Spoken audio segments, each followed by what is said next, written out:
제가 우리들 교회에 찬양 사역자로 왔어요. 2010년도에 와서 여기서 제가 저기 제 홈그라운드거든요, 여기가. 근데 이제 밑에서 오늘 찬양하다가 너무 크게 삑사리가 나가지고 주님도 깜짝 놀라셨을 것 같아요. 온 땅과 하늘 할 때 막 이렇게 삑사리가 아주 크게 나가지고 저도 당황하고 주님도 당황하셨을 것 같은데, 그래서 지금 되게 자존감이 떨어져 있는 상황입니다. 그래서 설교의 은혜를 받아주시면 감사하겠습니다. 시편은 어떻게 보면 참 어려운 성경이기도 하고 또 어떻게 보면 너무 은혜가 되는 성경이기도 합니다. 이 다윗의 인생을 생각해 보면은 참 다사다난했죠. 수많은 사건들이 있었고, 그래서 그 가운데서 하나님을 묵상하면서 찬양하고 고백했던 그 내용을 담은 것이, 물론 뭐 다윗이 아닌 다른 사람의 글도 있지만 그것이 바로 이제 시편이에요. 그래서 저는 오늘 시편을 묵상하면서 어떤 생각이 들었냐면, 이 시편은 다윗의 큐티노트일 수 있겠다라는 생각도 해봤어요. 인생의 순간순간 지나가면서 고난의 때에든지 감사의 때에든지 기쁨의 때에든지 이렇게 하나님을 붙들고 있는 이 다윗의 고백, 처음부터 다윗이 이런 시편을 만들려고 쓰진 않았을 것 같고, 그냥 인생을 하루하루 살아가면서 그렇게 나에게 주신 이 모든 사건과 환경과 고난 가운데서 하나님을 묵상하면서 기록했던 것이 오늘 시편이 되지 않았을까. 우리 담임 목사님께서도 그냥 평생 큐티해 오셨던 그 큐티노트를 가지고 우리 매일 아침마다 그렇게 극동방송에서 이렇게 이야기를 해주시잖아요. 그래서 이 다윗의 인생의 이야기가 담겨 있기 때문에 사실은 이렇게 다윗과 비슷한 고난을 겪으신 분들은 이 시편이 너무나도 큰 은혜가 되는 것 같아요. 그런 거 있잖아요. 왜 이렇게 남녀가 연애를 하다가 이별을 하면 세상의 모든 이별 노래는 내 노래 같잖아요. 그죠? 노래방 가서 그렇게 막 부르잖아요. 그죠? 어찌합니까? 어떻게 할까요? 그러잖아요. 그죠? 그러니까 이 비슷한 고난을 통과하고 있는 우리들에게 이 다윗의 고백은 너무나도 위로가 되는 거예요. 반대로 어쩌면은 나는 별 고난이 없는데, 나에게는 지금 당장 딱히 하나님을 의지할 만한 일이 별로 없는데 라고 생각하시는 분들에게는 이 성경이 좀 어려울 수도 있고, 당최 무슨 얘기인지 잘 모르겠고 그럴 수도 있겠다는 생각을 해봤어요. 오늘 본문은 이 시편 56편의 표제를 보면은 어떻게 되어 있냐면, 다윗이 가드에서 블레셋인에게 잡힌 때에, 그때가 이 배경이라는 얘기예요. 이게 언제냐면 사무엘상 21장의 내용입니다. 다윗이 블레셋 사람 중에 아주 장군이었던 이 골리앗을 무너뜨렸어요. 여러분, 한 나라가 골리앗 때문에 벌벌 떨던 상황이었어요. 골리앗 한 사람 앞에서 모든 그 이스라엘 백성들은 숨어서 나올 수도 없었던 상황이에요. 그런데 다윗이 그 앞에 나와가지고 어떻게 이겼어요? 물맷돌로 이겼어요. 그럼 여러분 지금 이 시대라면 어떤 일이 벌어졌겠습니까? 대서특필됐겠죠. 이 시대의 영웅, 그러면서 다윗을 엄청 추켜 세웠을 겁니다. 그래서 보면은 막 노래가 불러져요. 막 갑자기 노래를 막 불러요. 어떤 노래를 부르냐? 사울은 천천히요, 다윗은 만만이다. 이런 노래를 부르는 거예요, 여자들이. 제가 좀 여자 비하하는 거 아니고 진짜 성경에 나와 있어요. 여인들이 그렇게 들어올 때, 이스라엘 백성들이 그때 군대에서 돌아올 때 나와가지고 막 그런 노래를 불러요. 아니 그냥 다윗 너무 대단합니다 이랬으면 얼마나 좋겠어요. 근데 앞에 또 누구를 붙여요? 사울을 붙여요. 전 이걸 보면서 어떤 생각이 들었냐, 나를 칭찬해주는 사람을 조심해야 되겠다. 야, 너 그것도 비교하면서 칭찬하는 사람들이 있죠. 야, 너는 얘보다 좀 나아. 야, 쟤보단 네가 좀 나은 것 같아. 이런 얘기를 들으면 우리는 기분 좋잖아요. 그죠? 그런데 우리가 그 말에 너무 기분 좋아가지고 그냥 해볼래 하면은 오늘 다윗처럼 이렇게 쫓겨나는 거예요. 15 광야를 가기 싫은 광야를 갈 수밖에 없는 상황이 생깁니다. 그러니까 이 사울이 열받았어요. 그래가지고 아니 어떻게 이런 노래를 부를 수가 있냐. 다윗이 대단한 일을 한 건 맞지만 이 사울의 이 시기심이 폭발을 해요. 질투심이 폭발을 해요. 그래서 어떻게 합니까? 다윗을 죽이려고 합니다. 심지어 다윗은 누구예요? 자기의 사위예요. 그래서 이 다윗이 지금 그렇게 대단한 일을 하고 왔는데도 불구하고 사울을 피해서 도망가는 신세라는 거예요. 생명의 위협을 받으면서 떠돌이 생활을 시작하게 됩니다. 그렇게 도망가다가 다윗이 선택한 곳이 어딘 줄 아세요? 오늘 표제에 나오는 가드라는 땅이에요. 가드 땅이 어떤 땅인 줄 아십니까? 골리앗의 고향이에요. 그러면 생각해 보세요, 여러분. 블레셋의 영웅이었던 골리앗을 죽인 이 다윗이 그 골리앗의 고향인 가드 땅에 갔다는 건 어떤 이야기겠습니까? 이제 잡혀서 죽을 일만 남아 있는 거죠. 아주 그냥 종족의 원수 아니겠습니까? 그래서 이 블레셋 사람들이 당연히 다윗을 알아보고 잡아서 그 블레셋 왕에게 끌고 가요. 아기스 왕에게 끌고 가요. 그런데 여기서 이제 다윗의 비참함이 시작이 되는 거예요. 다윗은 그렇게 막 블레셋 장군을 막 물리치고 전쟁에서 승리한 개선 장군이고, 그런데 이 다윗이 생명의 위협을 느끼니까 어떻게 하는 줄 아세요? 미친 척을 하는 거예요. 침을 질질 흘리고 수염에 침이 그득하고 그렇게 행동을 하는 거예요. 너무 비참하지 않습니까? 대단한 전쟁에서 대단한 장수를 무너뜨리고 모든 사람들의 칭송을 받아도 모자를 파는데 오히려 생명의 위협을 받고 목숨을 건사하기 위해서 미친 척까지 하고 있는 거예요. 아기스도 보니까 기가 막힌 거예요. 아니 골리앗을 죽인 사람을 잡아왔다고 보니까 미친놈인 거예요. 그래서 뭐라고 이야기하냐면, 야, 블레셋에 미친 사람이 부족해서 너희가 이 자를 나한테 데리고 왔냐? 그러면서 다윗을 쫓아버려요. 이런 배경에서 오늘 이 시편 56편이 쓰여졌다는 거예요. 너무 이해 잘 되시죠? 제가 설명을 너무 잘하는 것 같아요. 그런데 여러분, 이런 비참함과 두려움과 모든 괴로움이 나를 둘러싸고 있는 사방으로 우겨싼 이 사람의 고백이 제일 첫 고백이 뭔지 아세요? 1절 함께 읽겠습니다. 하나님이여 내게 은혜를 베푸소서. 사람이 나를 삼키려고 종일치며 압제하나이다. 다윗은 하나님 앞에 은혜를 구해요. 주여 내게 은혜를 베푸소서. 이걸 다른 말로 바꾸면 무슨 말인 줄 아세요? 주님 살려주세요. 주님 나 좀 살려주세요. 다른 표현이 필요하지가 않는 거예요. 전지전능하신 하나님, 무소불위하신 하나님, 만군의 하나님, 그런 수식 어구도 붙이지 않아요. 하나님이여 내게 은혜를 베푸소서. 주님 나 좀 살려주세요. 왜 이런 기도를 합니까? 뒤에 나오죠. 먼저 사람이 나를 삼키려고 한대요. 이 표현을 원어를 통해서 보니까 어떤 단어냐면 숨을 막 거칠게 몰아쉬면서 먹이를 잡으려고 달려드는 맹수의 그 호흡 소리를 표현한 단어래요. 그러니까 단지 그냥 나를 괴롭히는 누군가가 있는 정도가 아닌 거예요. 나를 잡아먹으려고 달려드는 맹수처럼 숨을 헐떡거리면서 나를 추격하는 적들이 있다는 얘기입니다. 다윗은 지금 자기 동족에게도 쫓기고 있어요. 사울에게 쫓기고 있어요. 그리고 자기의 진짜 대적이었던 블레셋 사람들에게까지 붙잡힌 상황이에요. 안으로도 쫓기고 밖으로도 쫓겨요. 그 다음에 뭐라고 되어 있습니까? 종일 치며 압제하나이다 그래요.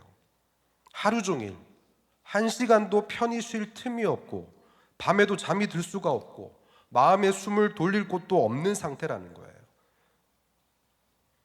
쫓기고 몰리고 숨이 턱까지 차오른 압박감이 다윗을 휘감고 있습니다. 저는 저에게 이런 일이 언제 있었을까 생각해 봤어요. 저는 제가 인생에서 한 번도 제 스스로가 공황장애에 걸릴 거라는 상상을 해본 적이 없어요. 그런데 저 나름대로 최선을 다해서 사역을 했거든요. 열심히 일을 했어요. 밤잠 안 가리면서 그런데 저한테 공황장애 사건이 찾아왔어요. 다윗처럼, 다윗도 좀 생각해 보세요. 다윗도 열심히 나가서 전쟁에서 승리한 것밖에 없어요. 칭찬받을 짓만 했어요. 그런데도 불구하고 안팎으로 대적들이 쫓아오는 거예요. 하루 종일 숨 쉴 틈이 없는 거예요. 저도 나름대로 혼자서 열심히 난 사역을 했는데, 하나님 영광을 위해서 열심히 노력을 했는데 왜 나에게 이런 일이 찾아왔는가? 그럼 제가 여러 번 설교를 했지만 공황장애가 오면 여러분 힘든 거를 뭔지 아세요? 발작이 오는 게 힘든 게 아니에요. 숨을 막 못 쉬고 껄떡거리고 그냥 그런 순간이 힘든 게 아니에요. 그 순간이 끝나고 나면 힘들어요. 왠 줄 아세요? 그 다음에 그게 또 언제 올지 몰라서요. 그러니까 하루 종일 긴장하고 있는 거예요. 숨 쉬는 것도 한 번 숨이 딱 어긋나 버리면 그게 오는 느낌이 나니까 숨 쉬는 게 버거워요. 오죽했으면 주여 나 제발 숨만 잘 쉬게 해달라고. 그전에는 제가 어떤 기도했는 줄 아세요? 하나님 저 사역을 위해서 이런 것도 주십시오. 주님 저에게 언어의 막 영을 주십시오. 주님 내가 설교 잘할 수 있게 좀 은혜를 부어 주십시오. 찬양의 은사를 주십시오. 막 그런 기도를 했었던 것 같아요. 근데 제가 공황장애 딱 걸리니까 제 기도가 어떻게 되는 줄 아세요? 주여 은혜를 베푸소서. 주님 살려주세요. 주님 나 제발 숨만 좀 제대로 쉬게 해주세요. 그렇게 며칠을 한 달을 두 달을 그렇게 공황장애 때문에 힘들어하다 보니까요 사람이 사는 게 아니에요. 죽고 싶어요. 저는 제가 스스로 죽고 싶다는 생각을 해본 적이 없었거든요. 그런데 아침에 눈 뜨는 게 두려워요. 왜냐하면 눈 뜨면 또 하루를 살아가야 되니까. 하루 또 언제 올지 모르는 두려움과 발작과 그 모든 긴장감으로 하루 종일 내가 미친 것처럼 살아가야 되니까.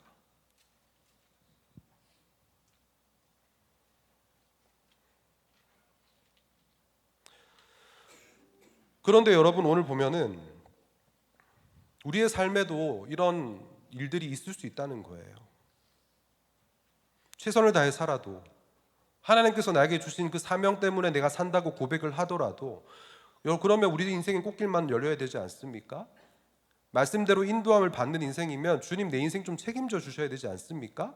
그렇게 생각하면서 살아가지만 오늘 우리에게도 나를 치려고 하는 사람이 있고 압제하려는 사람이 있고 종일토록 우리를 추격하는 사람들이 생긴다는 거예요. 믿었던 사람들에게 배신을 당하고 가장 가까운 사람에게 상처를 받을 때 여러분 우리는 어떻습니까? 온종일 마음이 눌리고 머리가 복잡해지고 숨쉬기조차 힘들어지는 경험을 하게 되는 거예요. 이럴 때 오늘 다윗처럼 우리는 어떤 고백을 해야 될까요? 하나님이여 내게 은혜를 베푸소서.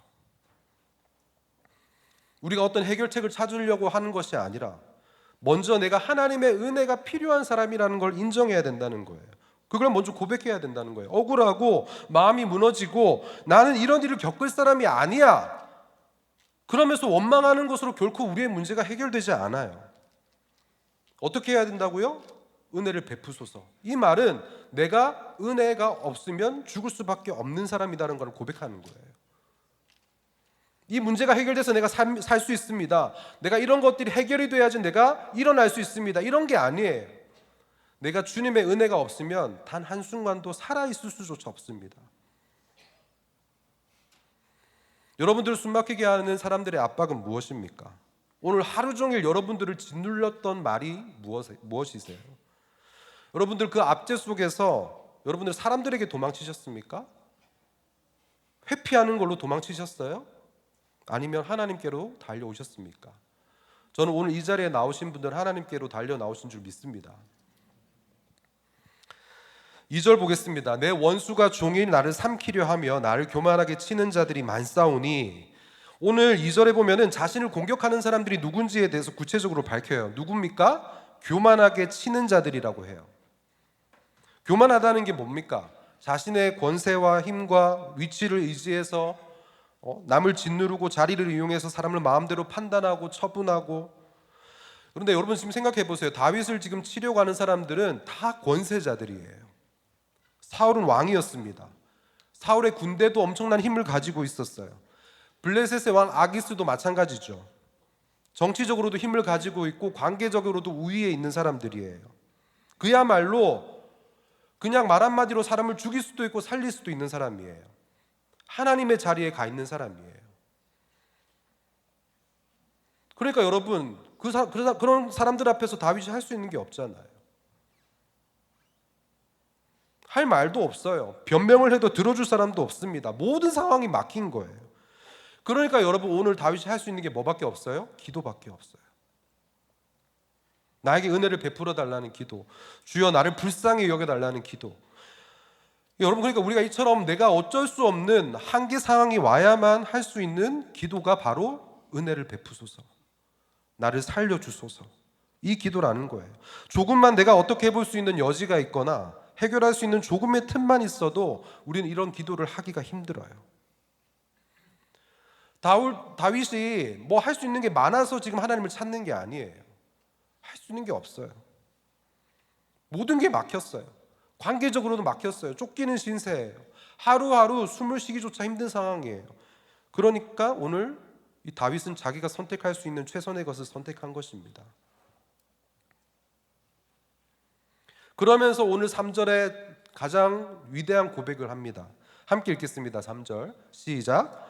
내가 두려워하는 날에는 내가 주를 의지하리이다. 히브리어 원문에 보면은 이 구절에서 이 날이라는 단어가 아주 강조가 돼 있어요. 두려움이 어떤 날에 찾아온다는 거예요. 우리 인생은 두려움이 없었으면 좋겠죠. 두려움이 있는 거는 불행이라고 생각해요. 저주라고 생각합니다.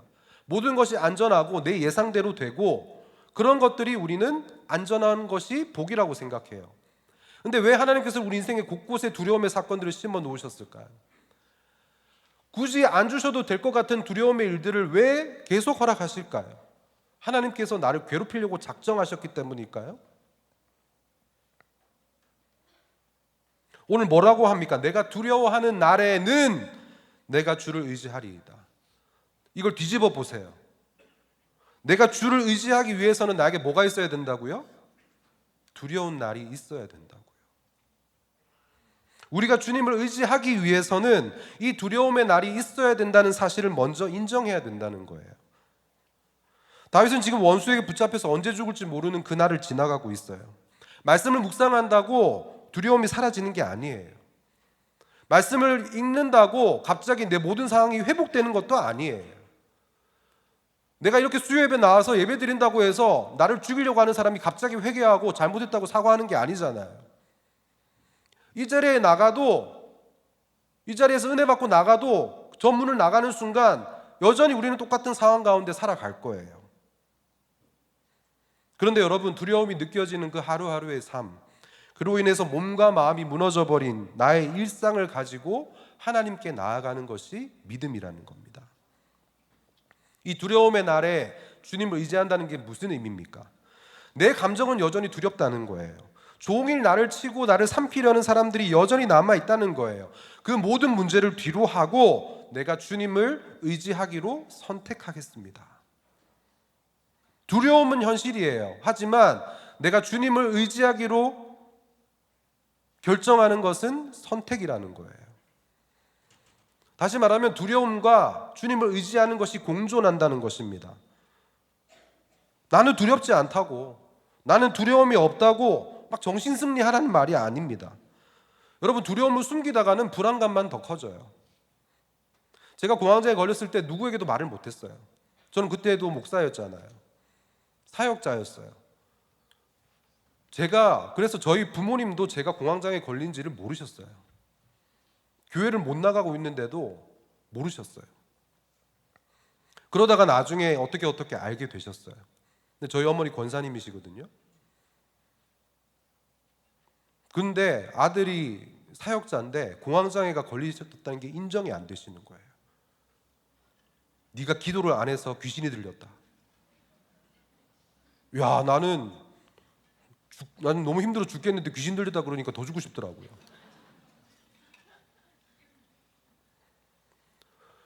말할 사람이 없어요. 내 힘든 거를 토로할 사람이 없어요. 그리고 나 스스로도 얘기를 못 하겠어요. 인정이 안 돼요. 심지어 저는 그렇게 공황장애 판정을 받고 약까지 받아왔는데 그게 인정이 안 되니까 약을 다 버려버렸어요. 근데 여러분, 제가 그런 두려움이 있으면 그렇다고 해서 제가 약을 버린다고 두려움이 없어졌을까요? 아니요. 똑같았어요. 똑같이 지옥을 살았어요. 그러니까 오히려 내 속에 이 두려움이 문제가 해결이 안 되고 뭐가 남아있는 줄 아세요? 계속 불안한 거예요. 계속 스스로 정죄하는 만 남아있는 거예요. 근데 그때 제가 우리들 교회 우리 목사님 말씀 듣고 요한계시록 말씀 듣고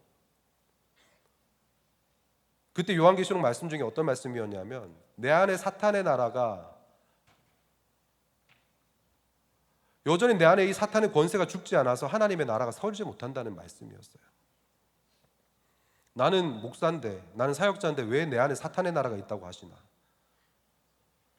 근데 하나님 없이 사역으로 인정받고 싶고 성공하고 싶고 대단한 야망으로 사역하고 싶고 이런 것들이 사탄의 나라더라고요.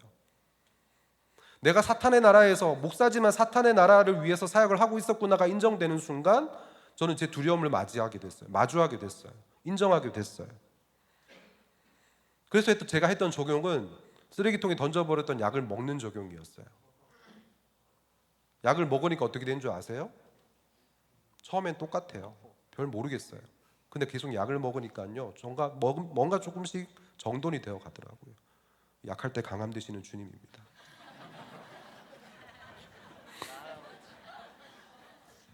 우셔주셔서 감사해요. 아까 참 삑살이 나가지고 자존감 많이 떨어졌었는데 여러분, 우리의 두려움을 인정하는 것으로부터 우리의 믿음은 시작해요. 우리도 늘 사람의 말이 두려워요. 그죠? 관계가 깨어질까 봐 두렵고 우리의 사역이 깨어질까 봐 두렵습니다. 자녀들과 우리의 가정이 흔들릴까 봐 두려워요. 우리 청년들은 미래가 보이지 않고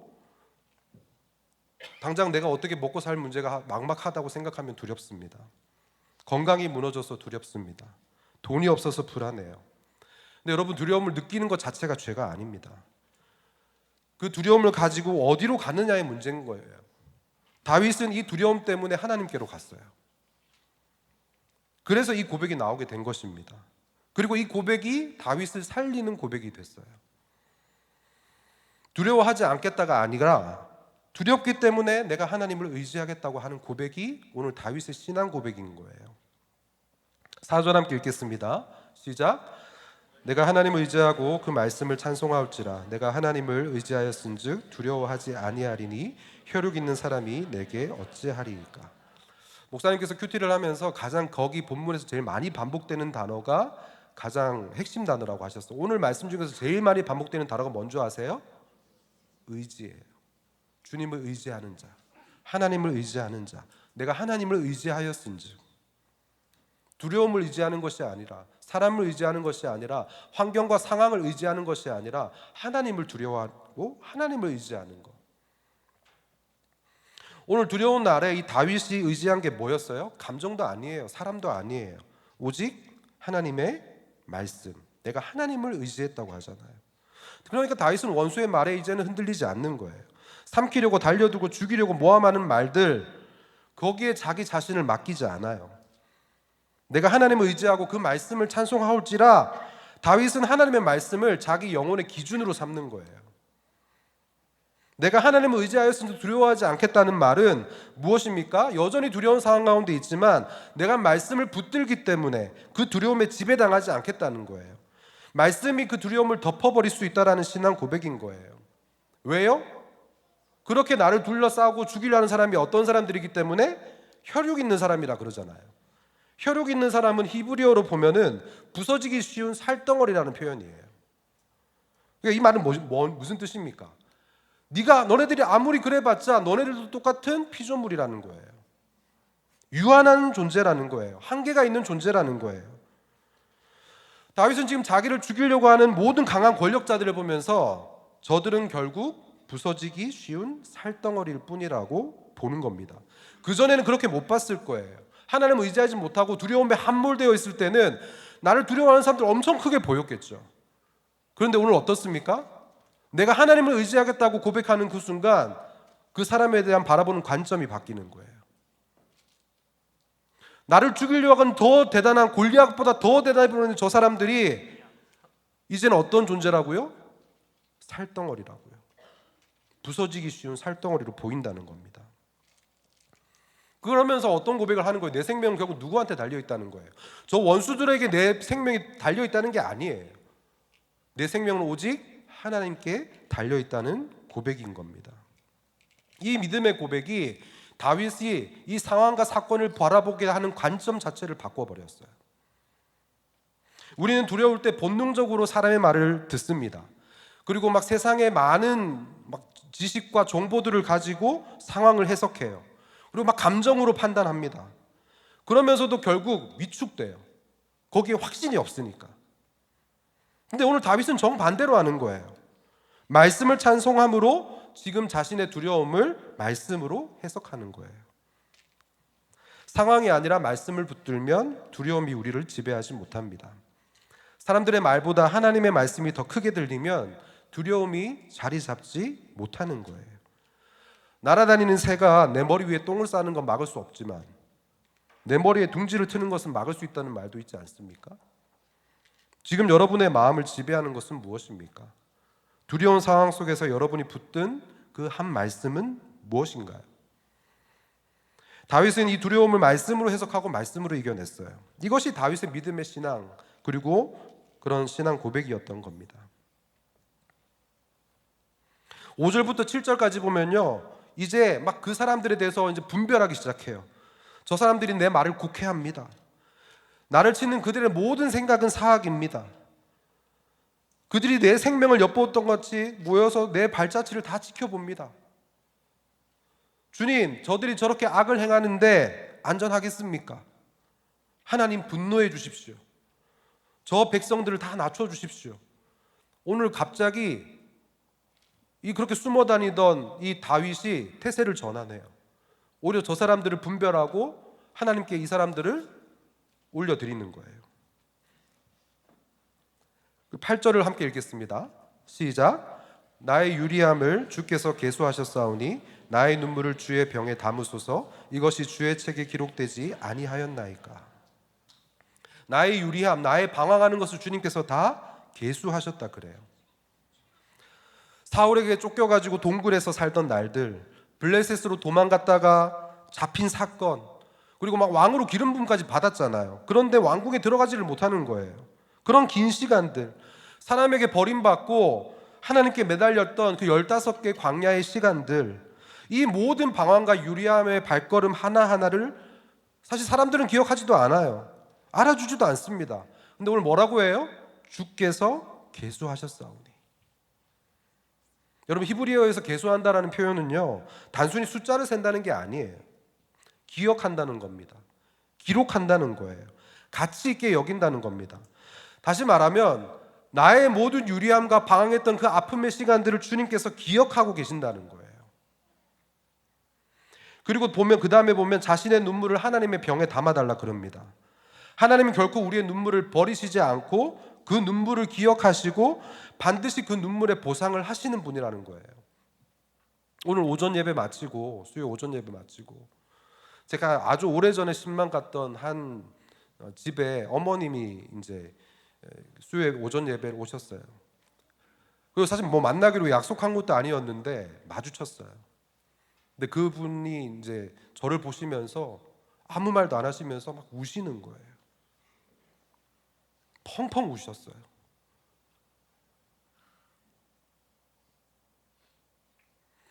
제가 그걸 물어봤어요. 무슨 일이 있으시냐고.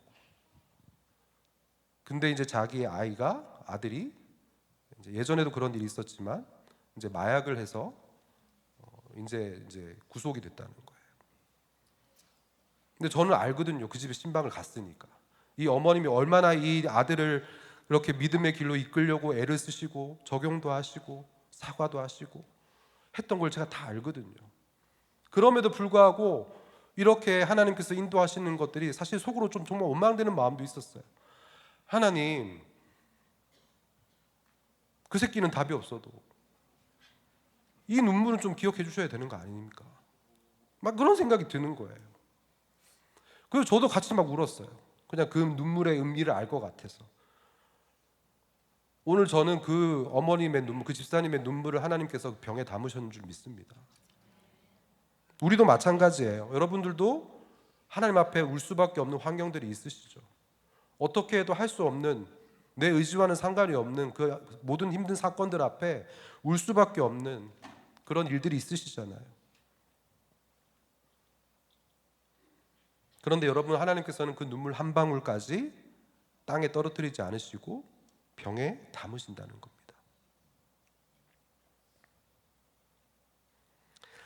마지막으로 9절과 10절을 볼 텐데요. 먼저 9절을 보겠습니다. 함께 읽겠습니다. 시작. 내가 아뢰는 날에 내 원수들이 물러가리니 이것으로 하나님이 내 편이심을 내가 아나이다. 여기서 이제 아뢰는 날에라고 했는데, 아뢰다라는 말은 우리가 보면은 뭐 이렇게 조용히 아랜다 뭐 이렇게 의미를 생각할 수 있지만, 원어를 보면요 정반대의 단어예요. 절규하다는 단어입니다. 조용히 아뢰는 게 아니라 살기 위해서 목 놓아서 부르짖는 단어예요. 힘을 다해서 가슴에서 솟구쳐 나오듯이 생명을 걸고 부르짖는 것이에요. 그렇게 부르짖을 때에 어떻게 된다고요? 내 원수들이 물러가리니. 내가 이렇게 기도를 다 해서 물러가는 게 아니에요. 어떻게 된다고요? 내가 그렇게 기도하는 순간 원수들은 물러간다는 겁니다. 환경이 바뀐 것이 아니라 믿음의 시각이 바뀐 거죠. 다윗의 마음에서부터 이 원수의 힘이 약해지고 무력해진다는 고백이에요. 지금 보면 다윗은 누구 편도 없어요. 자기 동족도 자기를 죽이려 하고 자기 대적은 더 죽이려고 하잖아요. 누구도 자기 편이 되는 사람이 없어요. 그런데 오늘 어떻게 봅니까? 내 편이 누구라 그러세요? 하나님이 내 편이라 그래요.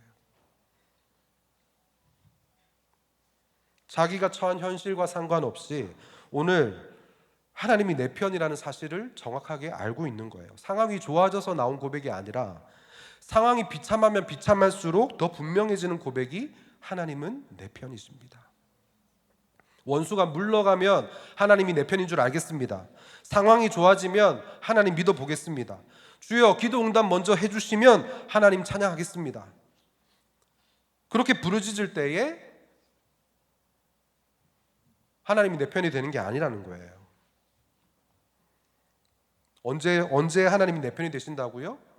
당장 내 눈앞에 변하는 것이 없을지라도 내가 하나님 한 분만으로 만족하겠습니다.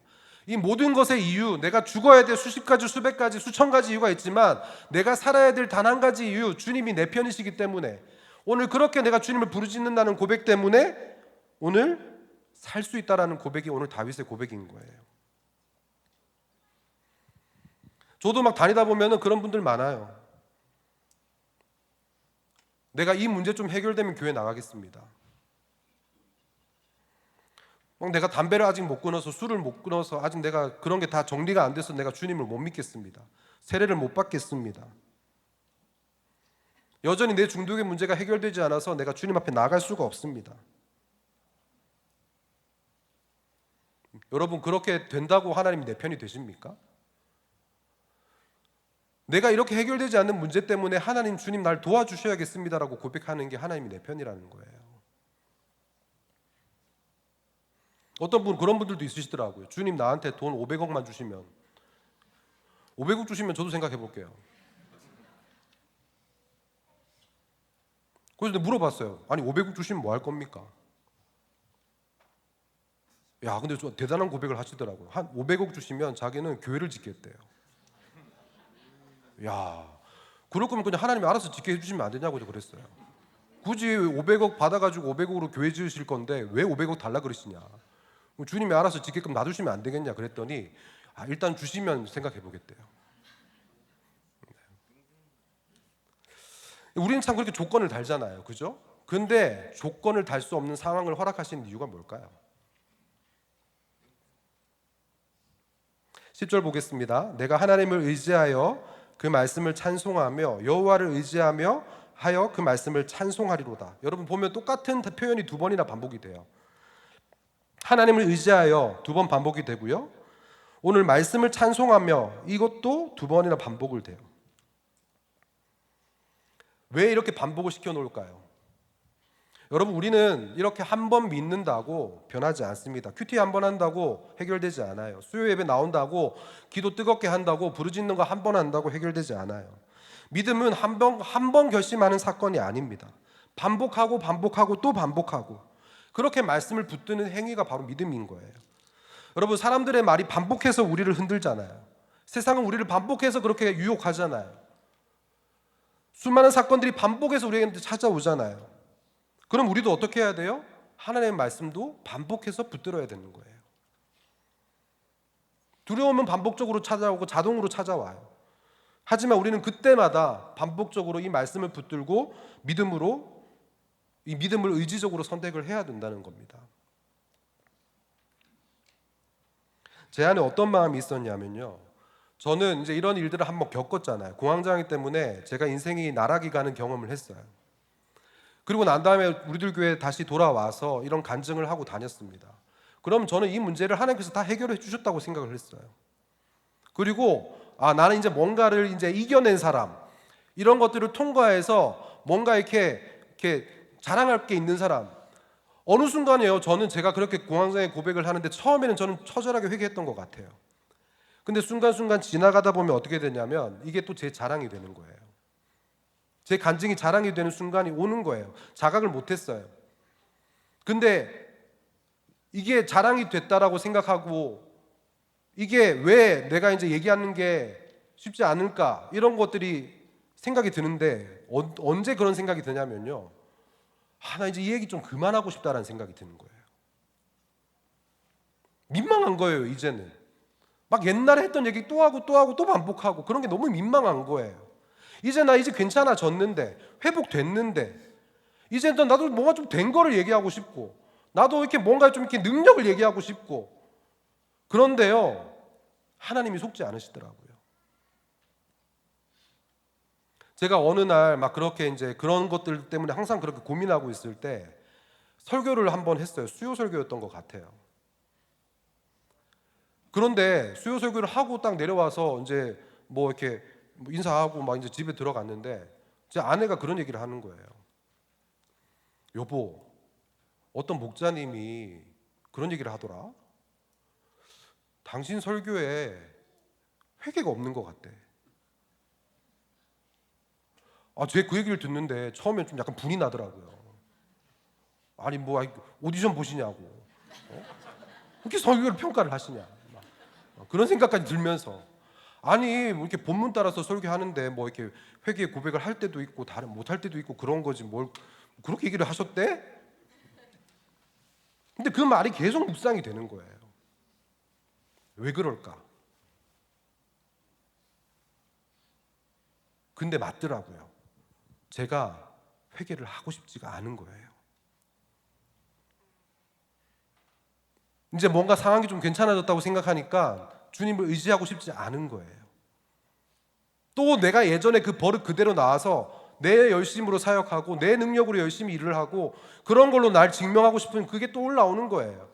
그게 완전 비례와 반비례가 돼가지고요, 저는 저 스스로 속고 있었는데 우리 성도님들은 안 속으시는 거예요.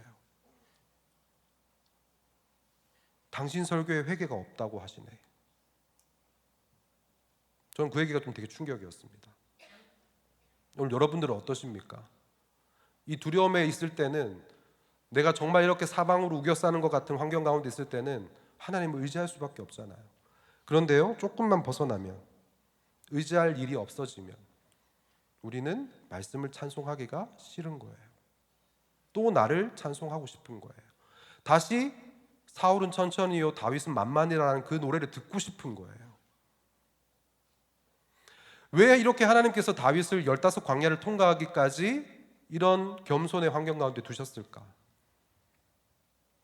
저는 하나님께서 이 다윗의 죄성을 알기 때문에 처절하게 훈련시키셨다고 생각해요. 왜요? 예수님의 조상이 될 인물이기 때문에. 하나님, 성경에 이 두려워하지 말라는 말이 365번이나 나온다고 하셨습니다. 얼마나 이 세상에서 두려워할 일이 많으면 1년 내도록 두려워하지 말라고 그렇게 말씀하실지. 하지만 하나님, 우리는 이 두려운 날에 주님을 의지할 수 있어야 되는데 주님을 의지하지를 못해서 늘 두렵기만 합니다. 하나님, 이제는 참 이 두려움의 문제에서 벗어나고 싶은데 이제 그만 나를 좀 쫓아왔으면 좋겠고, 그만 나를 좀 압제했으면 좋겠고, 이제 그만 나를 좀 쳤으면 좋겠는데 하나님, 여전히 내가 하나님을 의지하지를 못하니 이 두려움의 사건이 끊이지 않게 하시는 것 같아서 하나님 너무 죄송하고 하나님 너무 회개가 되는 것 같습니다. 주님, 이 시간에 간절히 기도하는 것은 우리에게 찾아온 이 모든 두려움의 사건, 질병의 아픔과 사건의 아픔과 하나님 모든 환경의 두려움 가운데서 이제는 이것 때문에 내가 주님을 의지하는 이유가 되게 할 수 있도록 도와주시옵소서. 주여, 이제는 내가 주님을 의지하기로 결단하길 원합니다. 이제는 세상에 귀 기울이는 것이 아니라, 하나님 상황과 환경에 목매는 것이 아니라, 하나님 해결되는 것에 그냥 눈이 충혈되는 것이 아니라, 이제 하나님 두려워하지 말라는 그 말씀 때문에 두려워하지 않기를 원합니다. 주여, 우리를 불쌍히 여겨주시고 주여 은혜를 베풀어 주시옵소서. 주여 살려 주시옵소서. 주여 내 편이 되어 주시옵소서.